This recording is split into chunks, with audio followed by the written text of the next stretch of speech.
All right, so practice session number 3, we just got done with playing catch. We got done with our all-knee glove work. We're done with our base running.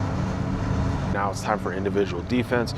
How we have this set up now, we have 3 stations. So we have a group at third base that's going to be doing short hops. So what we're gonna do here is we're going to practice throwing the balls in the ground.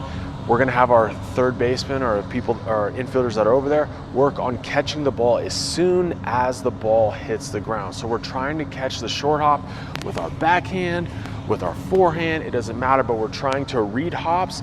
And then once we catch it, we're going to get our feet moving and we're gonna throw over to first base. Hopefully there's a net over there. We can have a coach over there. We can have a player over there. Preferably, I like a net.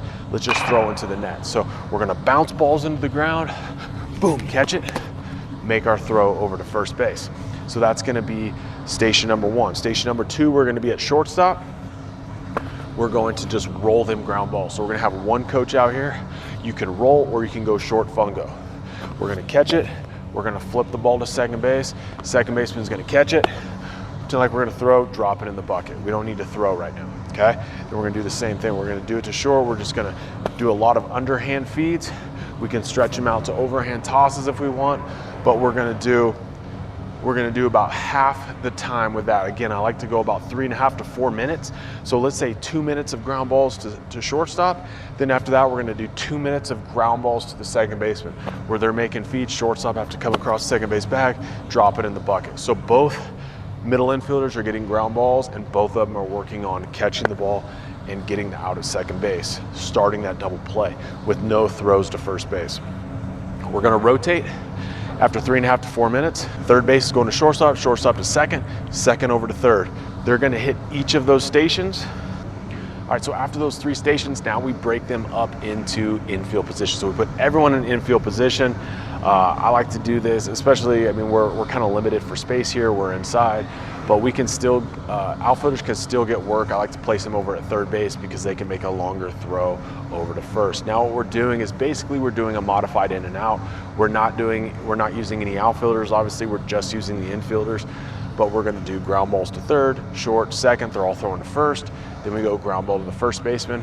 First baseman, whatever the coach wants, he can tag first, he can throw it to second, he can throw it to third, whatever they want to do.